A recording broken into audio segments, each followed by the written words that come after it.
In the beginning, there was darkness, and then, bang, giving birth to an endless expanding existence of time, space, and matter. Now see further than we've ever imagined, beyond the limits of our existence, in a place we call the universe. Does our sun have a deadly nemesis that dooms life on our planet?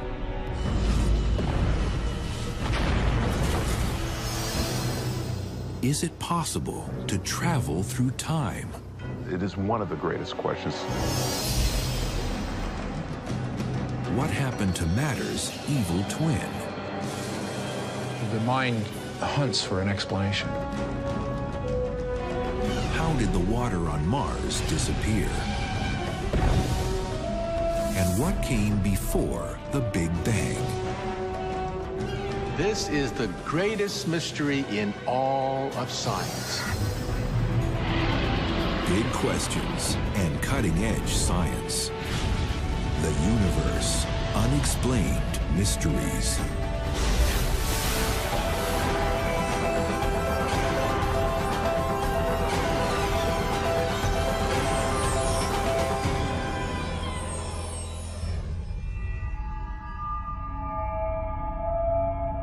Among the unexplained mysteries in the universe, one has a particular urgency for those of us who enjoy living on planet Earth. Do Earthlings have a regularly scheduled date with extinction once every 26 million years?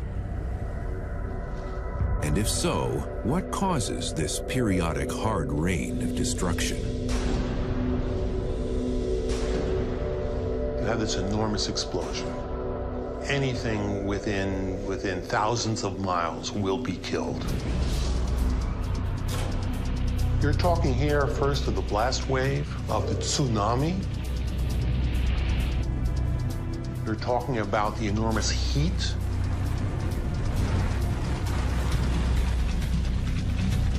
Fires all around the globe. And then darkness. For millions of years, enormous objects from space have slammed into Earth with disastrous results.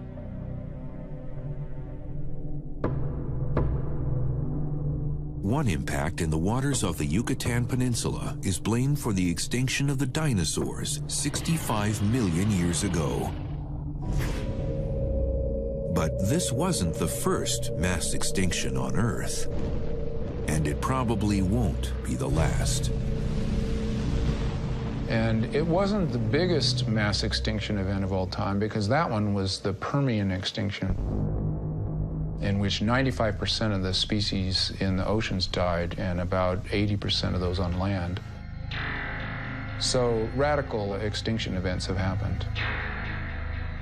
Some scientists believe these periods of death and destruction happen like clockwork. Some paleontologists found a very strange pattern. What they found were the great extinctions, such as the ones that killed the dinosaurs, but others too, didn't happen at random times, but seemed to occur on a regular time schedule. That was very strange. They were disappearing every 26 million years, was begging for an explanation. Astrophysicist Richard Muller believes the explanation for this periodic destruction is a dim red dwarf star lurking on the edge of the solar system. A star that he fittingly calls Nemesis.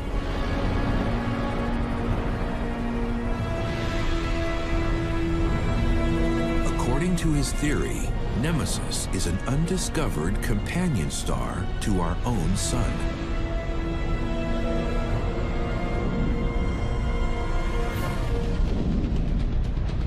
It travels between 1 and 3 light years from the center of the solar system on an elongated elliptical orbit. As Nemesis makes its closest approach to the sun every 26 million years, its orbit takes it right through the Oort cloud, a collection of an estimated trillion comets surrounding our solar system. That's when the order of the solar system turns especially chaotic. When that happens, Nemesis gets close to the comets and perturbs their orbit. According to Muller's theory, the gravitational disruption caused by this small, innocuous star causes long, undisturbed comets to break away from their orbits in the Oort cloud. Pulled towards the sun by its gravity, 1 billion comets are sent careening toward the inner solar system. A handful inevitably cross paths with the Earth, resulting in massive impacts and mass extinctions.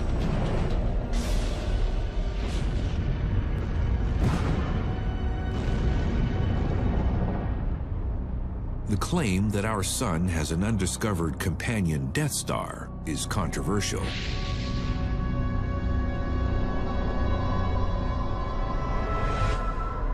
Most scientists believe that the sun is a solitary star with no companions. But in the universe, binary or even triplet stars grouped together by gravity are the norm.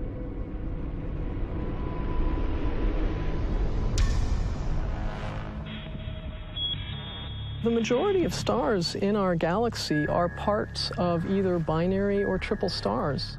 And so the idea that the sun conceivably could be part of a binary isn't crazy from that point of view at all. It's an interesting question. Even if the sun could conceivably have a binary companion, astronomers have never observed a binary system in which the pair of stars are as far apart as Muller claims our sun and Nemesis would be.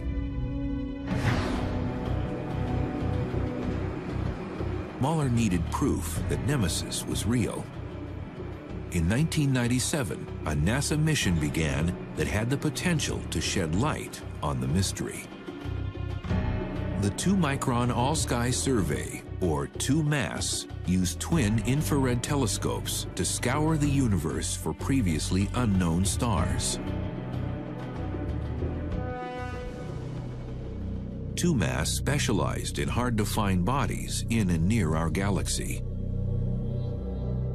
and to date has produced over 2 million images.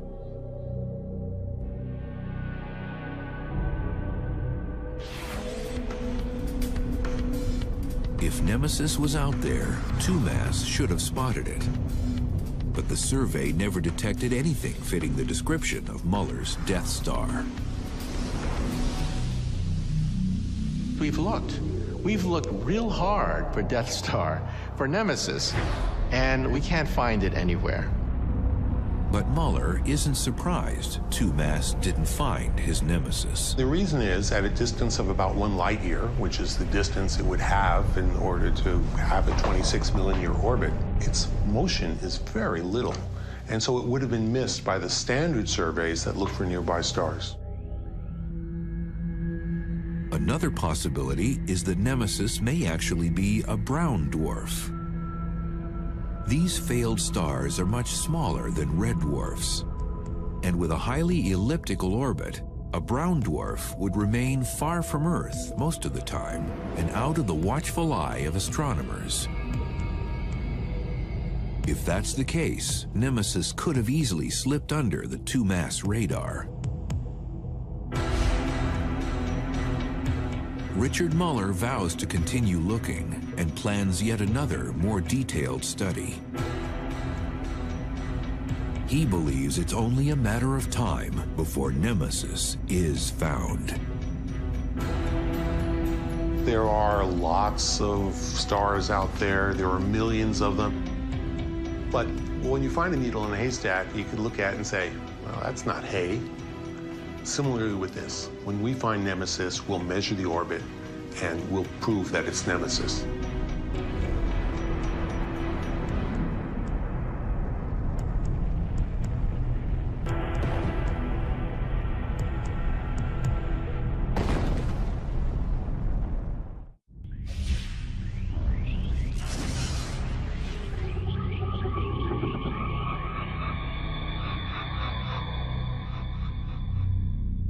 Of all the unexplained mysteries in our universe, perhaps the most tantalizing and controversial is whether it's possible to travel through time.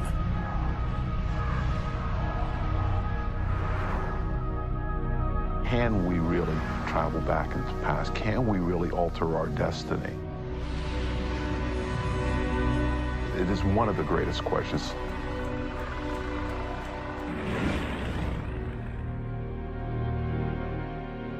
In 1955, Ron Mallett was only 10 years old when his father died of a heart attack. Grief-stricken, young Mallett yearned for a way he could see his father again and perhaps save his life. About a year after he died, I came across H.G. Wells's book, The Time Machine, and that is what saved me, because I thought if I could build a time machine, as H.G. Wells talked about, then I could go back into the past and try to save his life and see him again. And so I became obsessed with the notion of trying to build a time machine.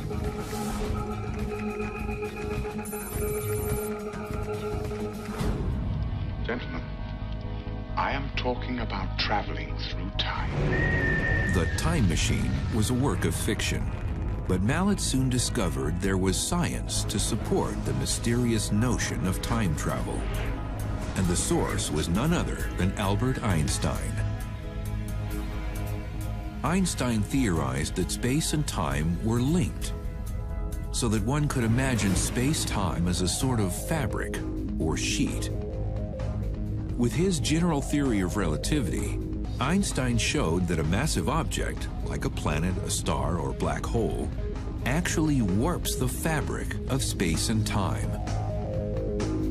In fact, Einstein believed that gravity, the force that binds us to the Earth and keeps the Earth in orbit around the Sun, is really just an effect of this warping. For Mallett, this mind and universe-bending idea has far-reaching implications. Because if you could generate enough gravity to twist time into a loop, perhaps you could create a pathway for moving backwards and forwards through time.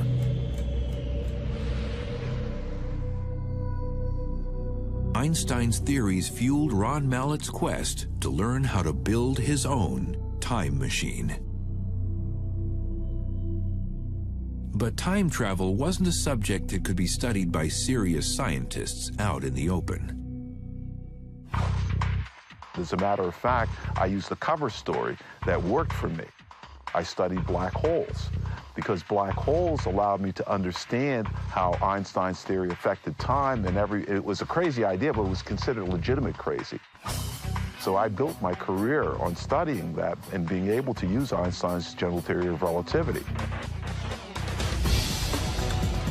Black holes, the massive remnants of collapsed stars, have an almost unmatched gravitational power to distort space and time, which is exactly what Mallett wanted to do. But how could he create in the laboratory something jam-packed with enough matter to actually warp space-time? For inspiration, Mallett turned again to Einstein and his most famous equation, E equals mc squared, which showed that matter and energy are just different forms of the same thing. So following Einstein's theory, light, which is energy, should be able to warp space and time just like a massive object does. We're used to the notion that gravity is created by matter. But it turns out that in Einstein's theory, light can create gravity. And that is what my work is based on. In other words, if gravity can affect time and light can create gravity, then light can affect time.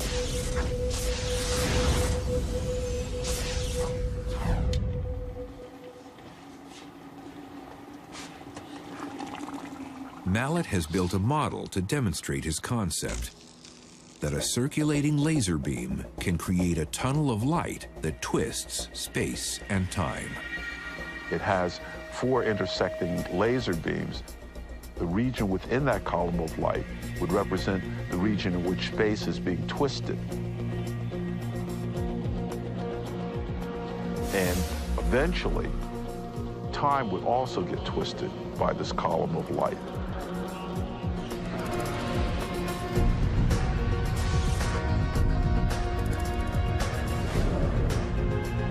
And this would allow us to travel back into the past.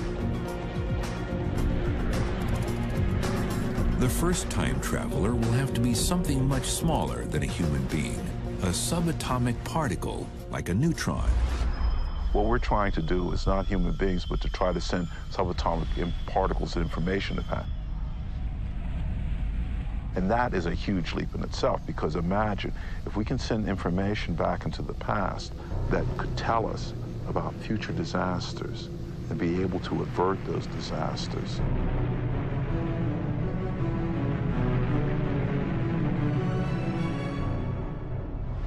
We can understand how circulating light beam can twist space and time by a simple analogy with a cup of coffee. If we think of the coffee and the cup as being like empty space, and we think of the spoon as being like a circulating light beam, then you can see what happens to the coffee as I stir it. The coffee swirls around. Well, that's what the circulating light beam is doing to empty space. And we can see the effect of this in the case of the coffee by putting in a coffee bean. As I swirl it around, the coffee bean gets swirled around. In the case of the laser, as the beam is circulating, we put a subatomic particle called a neutron in. And as we stir the space around, the neutron will get swirled around, just like the coffee bean. Now, remember, in Einstein's theory, space and time are connected, so that swirling of space will cause the straight line of time to be swirled into a loop. And along that loop in time, we can go from the past to the present to the future, and then back into the past.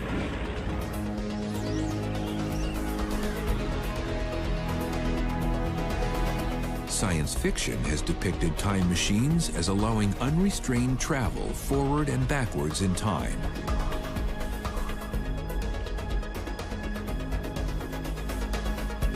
But Mallet cautions that a time traveler could only journey back as far as the moment that the time machine was first turned on. In other words, if I turn the device on today and I leave it on for 100 years, then someone 100 years from now could travel back 75 years, 50 years, 25 years, all the way back to the moment I turned the device on. But they can't travel earlier than that because the device didn't exist earlier than that. And it's the device that's creating the effect. So there's nothing for them to time travel to materialize into. This limitation means that Mallet's time machine could never give him the capability to travel back to 1955 to save his father's life. To do that would take some technology from out of this world.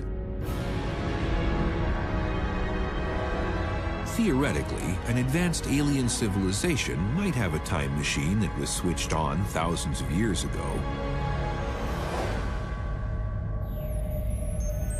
We may be able to use their time travel to go back to visit our ancient past, because if they have developed time travel, let's say 10,000 years ago, it would still have the same limitation. But once we encounter them, we could use it. Perhaps someday we may be able to visit ancient Egypt and ancient Rome.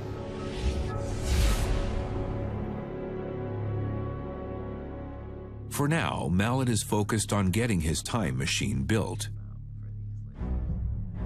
A project that will require $250,000 in startup costs alone.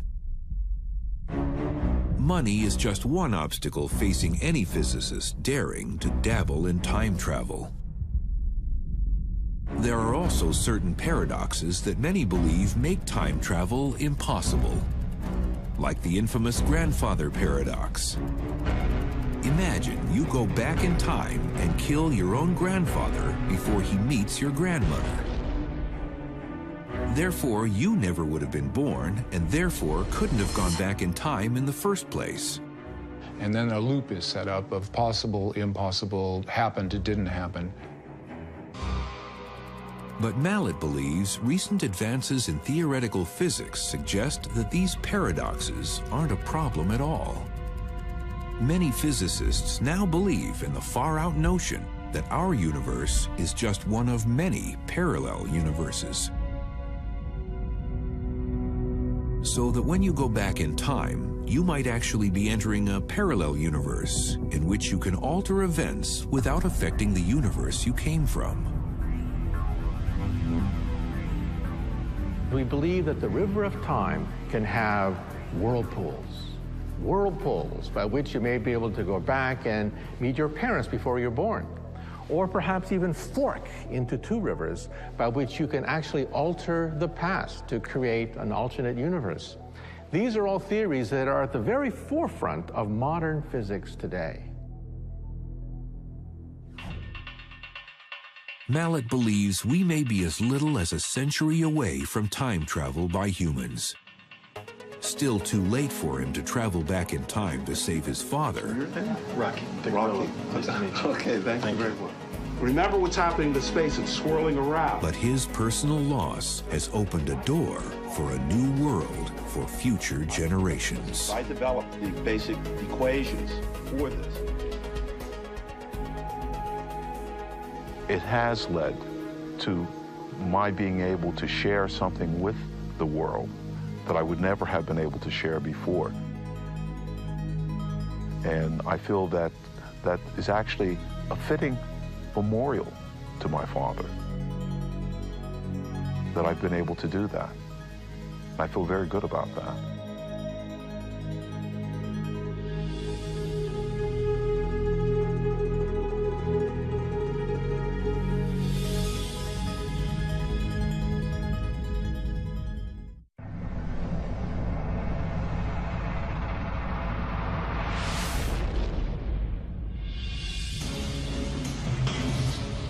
As the universe was first forming, scientists believe it was comprised of more than just the regular matter that now makes up everything around us. They believe it had an almost equal amount of antimatter, matter's elusive evil twin. If you go back to the very early universe, it turns out that it was made of matter and antimatter. It turns out that every particle has an antiparticle. And it sounds kind of crazy, but it's real. It's sort of sci-fi, you know, antimatter. But what is this mysterious antimatter, and where did all of it go? Antimatter is exactly like matter. The difference between it is the fact that it has completely different charge associated with it. Regular matter is made of atoms, which in turn are made of subatomic particles, like negatively charged electrons and positively charged protons. Antimatter are the opposite of these particles. They have the same mass, but the opposite electrical charge. Proton's a positively charged particle, that's the nucleus of the atom. The anti-proton would be a negatively charged proton that has exactly the same mass. In our universe, opposites attract, and particles and antiparticles are pulled together. One would think this is a relationship made for the heavens. But every time matter comes in contact with antimatter, the outcome is the same. They annihilate each other. Imagine two spaceships hurtling through space on a collision course. One is made of regular matter. The other is an antimatter craft built by an alien civilization. The impact would be spectacular, and there will be no wreckage left behind for cosmic crash investigators to examine.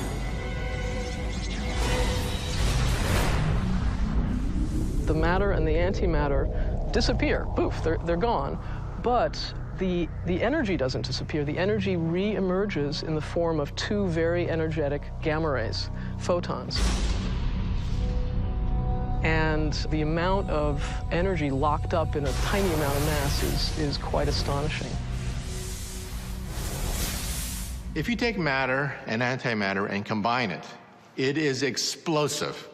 And in fact, it is one of the greatest sources of energy in the universe, the collision of matter and antimatter. So if I were you, I would not put antimatter in your pocket if you know it's good for you. Volatile as antimatter is when it meets matter, there's a tremendous energy potential if we knew how to harness it. So to get an idea how much energy is locked up in matter, if you imagine for a minute that these two piles of sand that one is matter and one is antimatter, and you let them come together, they would annihilate and produce energy. How much energy? Enough energy to power all of California for a week, just in those two piles of sand. The biggest mystery surrounding antimatter is this. If there were nearly equal amounts of matter and antimatter in the early universe, then where is all the antimatter now? One of the great mysteries of the universe is what happened to our evil twin, antimatter. Everywhere we look in the heavens, we see ordinary matter. We don't see antimatter. There's only a small amount of antimatter coming out of the center of the Milky Way galaxy.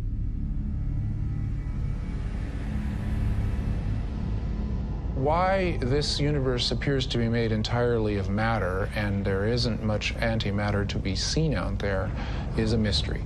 I don't think it'll ever be explained anyway, but the mind hunts for an explanation. One possibility is that perhaps there was a slightly higher percentage of matter than antimatter in the early universe. So as the particles and antiparticles collided in a war of annihilation, that small percentage of matter survived. The last living veterans of our most ancient battlefield. For every billion antiprotons, you need 1,000,001,000 protons. Then the billion all annihilate, and you're left with that one proton.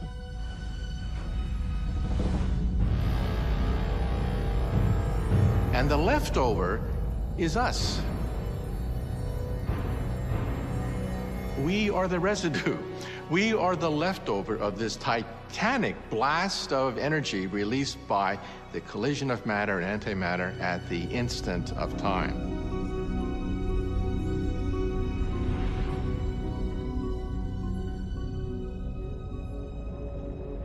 Our most advanced theories cannot explain why there was this asymmetry between matter and antimatter. But thank God it exists. Otherwise, we wouldn't be here.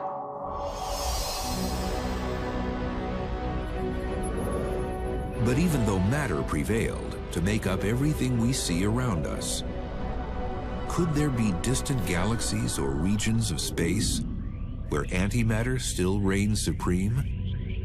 It may be that there are entire galaxies that are just 99.9% antimatter, just like this one is matter. And if an antimatter galaxy were to run into a matter galaxy, then they both would be annihilated in some stupendous flash of light and power. As strange as it is, scientists have learned how to create minute quantities of antimatter in laboratory accelerators for medical purposes.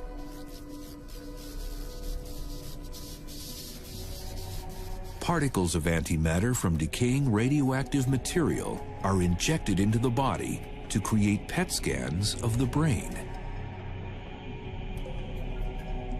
Many people don't realize that when they go to the hospital and have a PET scan, they're actually being injected with a source of antimatter.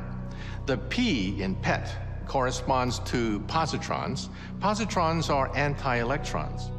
And it goes to some part of the body that they're trying to figure out what's going on, and then when the positron's emitted, finds an electron very quickly, annihilates with it, and the gamma rays come out of the body and are detected. It concentrates in the parts of the brain where there's mental activity, and then we can detect the emission of positron radiation. So this allows brain scans to give us gorgeous photographs of the thinking brain, made possible by antimatter.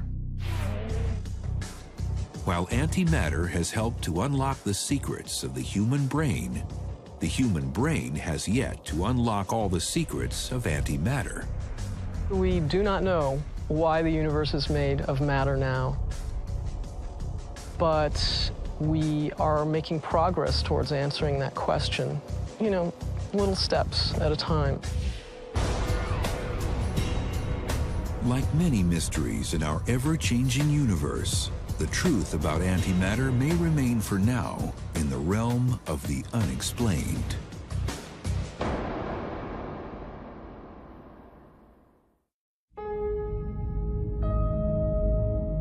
Mars and mystery have always gone hand in hand.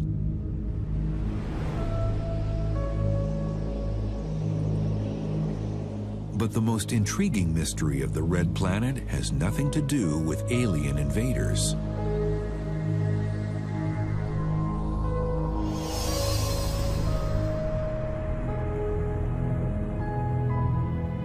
Scientific evidence suggests that Mars was once a more Earth-like planet, with one of the key elements to support life: water. Water existed in abundance on Mars. We find the evidence of old flows. We see a little tiny bit of water vapor in the atmosphere. There are even features on Mars that look like old river valleys and floodplains. It was once a tropical planet with oceans and seas, but all that water disappeared. How could all the water on Mars have simply vanished? And why did it disappear? These are mysteries that scientists are struggling to solve. Geologic evidence gathered by the Mars rovers and orbiters suggest that 3.5 billion years ago, Mars' watery surface changed dramatically. The once temperate planet became a cold, dry place, and the water vanished. But figuring out when the water disappeared doesn't tell you where it went or why. The water on Mars was lost a very, very, very long time ago. And I'm talking billions of years. And the clues that would lead you to know where that water went are long gone.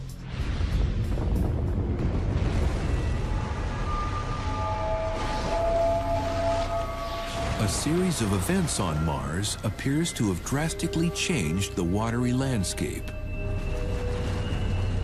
Mars endured an intense period of volcanism that spewed lava across the surface. When it finally ended, the planet's molten iron core solidified. This may have been what caused Mars to lose its magnetic field and protective ozone layer.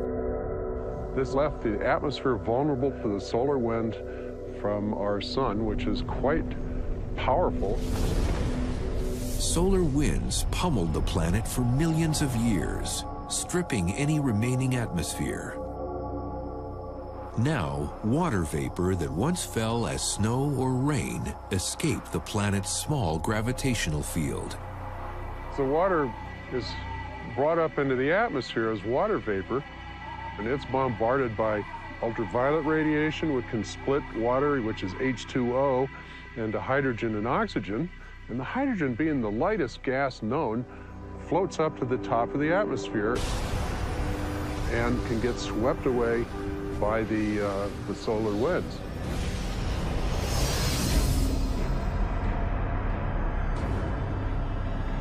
Another theory for the loss of Mars' water involves a threat from outside the planet. There's evidence that in the early years of the solar system, Mars resided in a deadly flight path. There's one cluster about 3.9 billion years ago called the Great Bombardment, that really must have peppered that planet with many, many impacts. And that kind of an event would have actually thrown material and atmosphere right off of the planet and outside of the gravitational field. Let's imagine that we have an asteroid here, and this asteroid is really the size of a mountain. And imagine this is tumbling through space at very high speed. And we're talking tens of thousands of miles per hour. If we come zipping in at high speed, splat. It's lost to space. Much of it will sink in, some will become atmospheric gases sputtered away to space, some will be lost.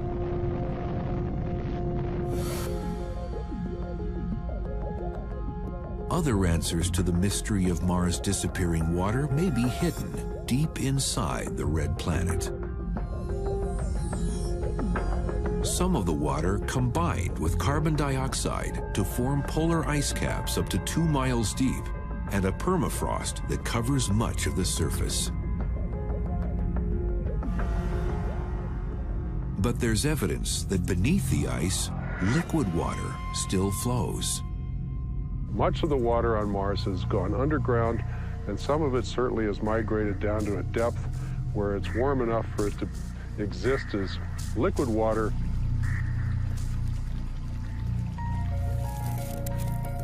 And then when it gets colder, it's going to be frozen into a cryosphere, if you like, an ice part of the subsurface. And then near the surface is going to dry out as the water can move through the soil and go into the atmosphere.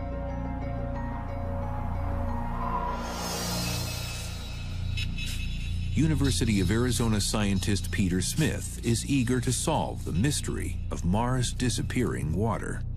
Okay, I'm digging a little trench here to show you what happens if you get below the absolute hyper-arid surface and go down just a foot or so, because this is similar to what we're going to be doing on Mars. Smith is the principal investigator for NASA's Phoenix Mars mission. It's a robotic probe with one simple objective: land on Mars and follow the water. What happened to that water? Could have frozen into underground ice or even aquifers of liquid water.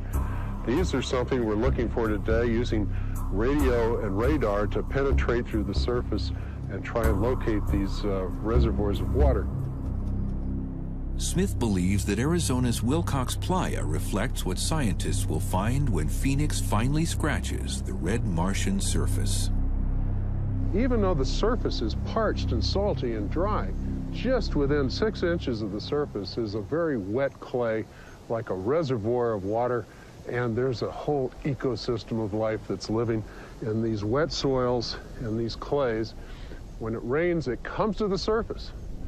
And in fact, you see little pools where actually brine shrimp that are locked into these soils. We wonder if we get down under the surface in the right place on Mars, and that is the permafrost region, can we find the same sort of ecosystem around the ice, melting over time as climate changes, that's habitable for some sort of Martian life forms? Some believe that life on Earth originated on Mars and that its strange transformation foretells our destiny. If that's true, finding Mars water may lead us back to our cosmic beginnings and into the future.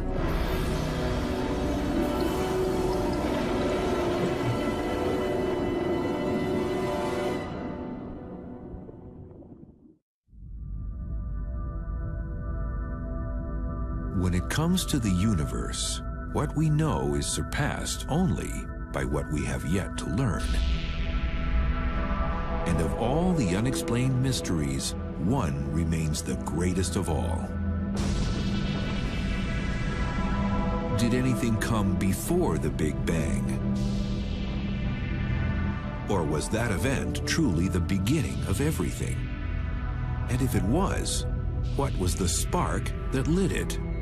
This is the greatest mystery in all of science. What started creation itself? Big Bang Theory has this tremendous hole in it. We are clueless. We are clueless as to what set the Big Bang into motion.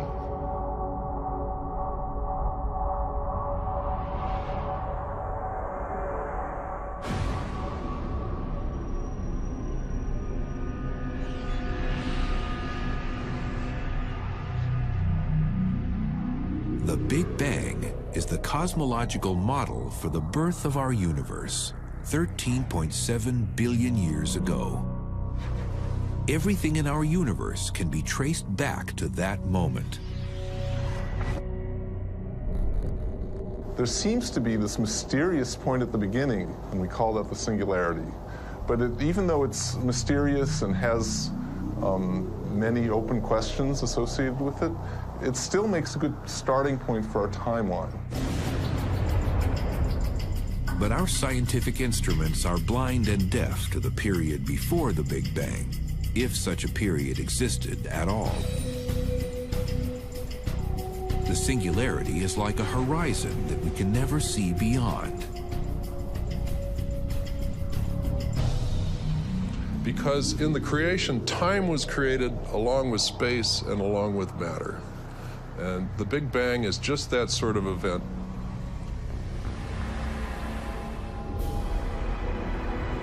And therefore, it's impossible to know what happened before the creation event. Nevertheless, scientific speculation as to what happened before the Big Bang is something that intrigues the greatest minds in astrophysics.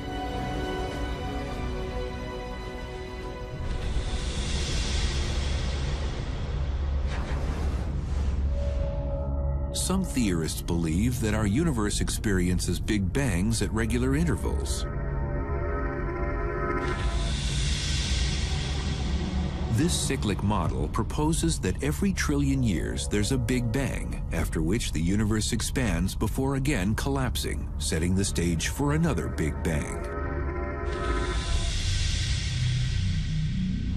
There's interesting ways that can connect with the story of a previous universe. The end of one universe can bring the beginning of another.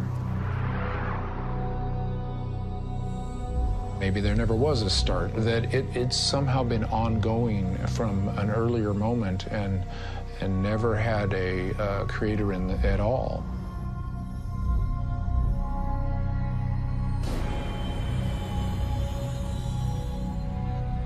But we might be closer to an explanation of the pre-Big Bang than we know. The cosmic reverberations from the Big Bang that still echo through the universe may actually hold the answer to the moment before the singularity. Turns out these standing waves are key to how we understand the universe today. Inflation gives the universe one big hit at the beginning, just like I'm hitting the pot right here.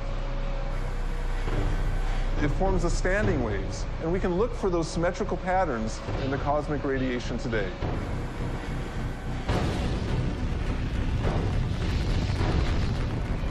So we send our satellites out, we observe the radiation, the symmetrical standing waves.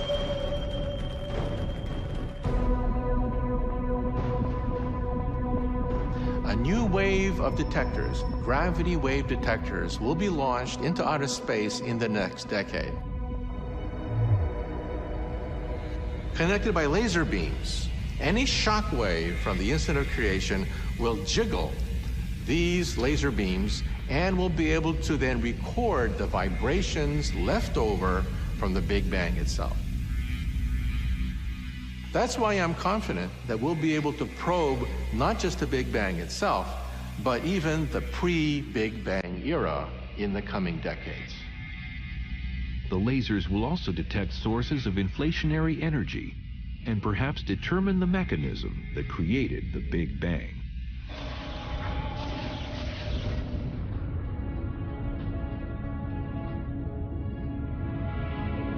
If we struggle to solve the greatest mystery of all, how can we ever hope to really understand the universe? Whenever you get an answer to a question, it almost always leads to more questions. You make progress, and mysteries can get solved, but then there'll always be more mysteries.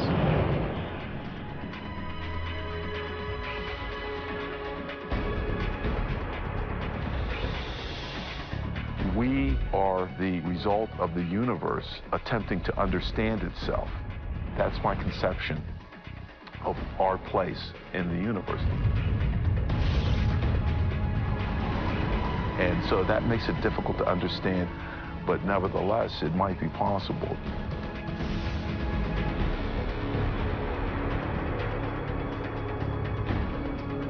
The universe is constantly changing, but the laws of physics are immutable. They don't change. And that gives us hope that out of all this chaos, we'll be able to explain how it all got here to begin with.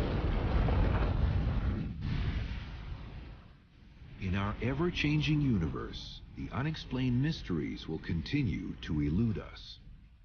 But we're edging ever closer to unlocking the ultimate secrets, the keys to our past and the pathways to our future.